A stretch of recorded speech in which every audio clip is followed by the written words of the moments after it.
Hi, I'm Dr. Scott Concrate, founder of Meaningful Happiness and the Relationship Workshops.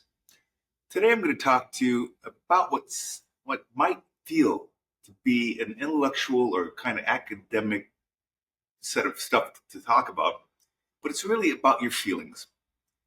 Because one thing that I really want to stress right now, especially if you're not feeling good, is that you need to know what feelings are about. So one of the questions I'm going to ask you is, which is more important to you? The way you feel or the way you think? And a curious question is, how do you know the difference? I think by the end of this talk, you'll have a lot more information, not only about what feelings are, where they come from, but more importantly, what you can do to have control over what you're feeling. But let's first talk about what feelings are. I mean, what are they? They happen to you, right? Yes, they happen to you.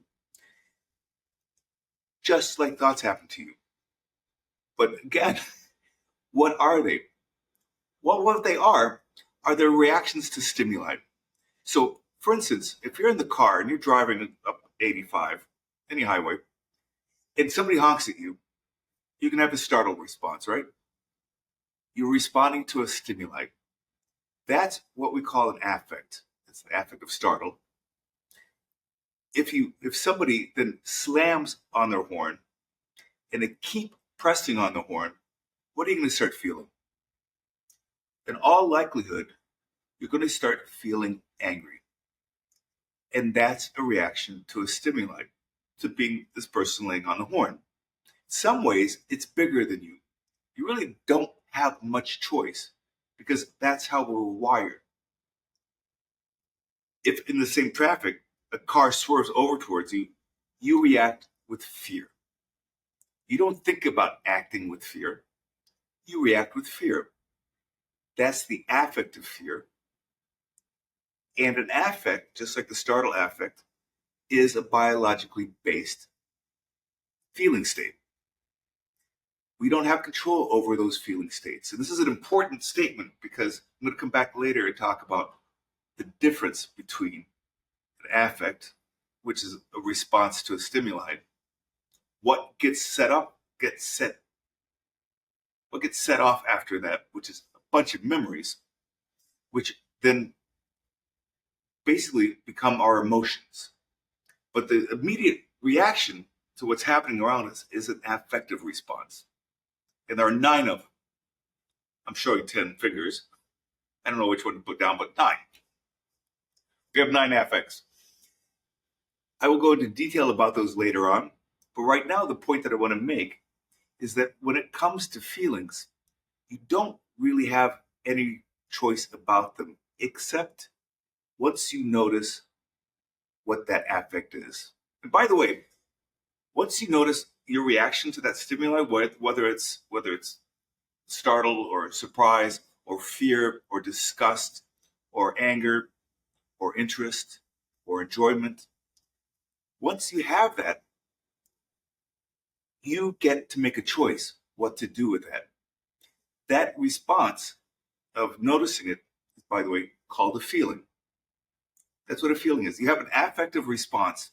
Once you notice it, once there's an awareness of that, that's a feeling. By the way, if the feeling state lasts for longer, let's say all morning long, all afternoon, all week, that's called a mood. That's basically a feeling that lasts for a long time. Once you start going into your personal history of shame, fear, anger, so forth, which happens also automatically, that's your emotional life. So one way I think about the difference between affects and emotions is that affects are biology. They're biological reactions. Emotions are your AutoBiography. So each of us have the same affects when we're born.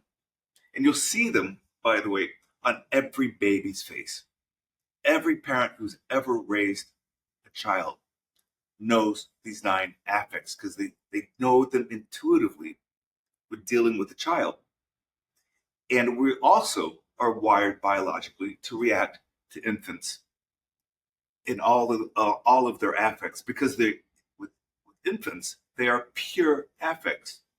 So I don't know if any of you have been on a plane that's been crowded, and you're tired, and you're on your way for a 5-hour trip from New York to, let's say, San Diego, and there's a baby on the plane.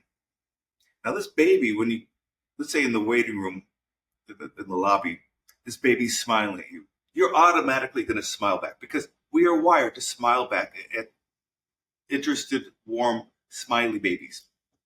When that baby starts wailing on the plane for hours because it's distressed, and distress is an affect, you are going to feel distress as well. So what's the whole point of this? Why is this so important? Because if you want to have some control over what you're feeling, you have to know how this works. Because you want to know if you're feeling distress. You want to know that you're feeling distress. If you're not sure what you're feeling, go to one of the 9 affects, see which one it is, and figure out what that's about for you. The first thing that you want to do is to say, I am distressed right now. Why? Well, because there's a baby wailing on my plane right behind me. That's good reason to be distressed. Anybody's going to be distressed. What you do with that, well, there's lots of different techniques about how you take care of yourself around those sort of things.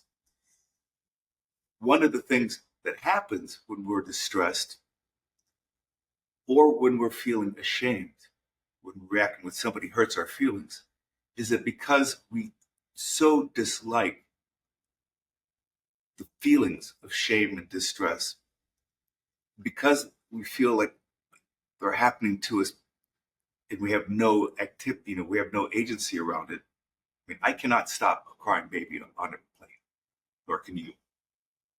We hope the parents can. But if they can't, we're stuck with it. That feels really passive. So often, in response to feeling distressed or shamed, we turn to anger. 99% of anger in most people is shame or distress related. And that's an important thing to know in a relationship, because if you're reacting with anger to feeling distressed or ashamed, you're not addressing what you're really feeling. And the other person's reaction and everybody else around you to your being angry is to be angry back. And that is not going to work for you, because that is going to make things worse, obviously. So that's a beginning. I didn't really cover nearly as much as I wanted to, but this is a beginning around understanding what affects are. I'm hoping that knowing this can help you make some good choices. So keep liking, keep subscribing, come back, check out my website, and I look forward to seeing you next week. I'll be back. Thanks so much.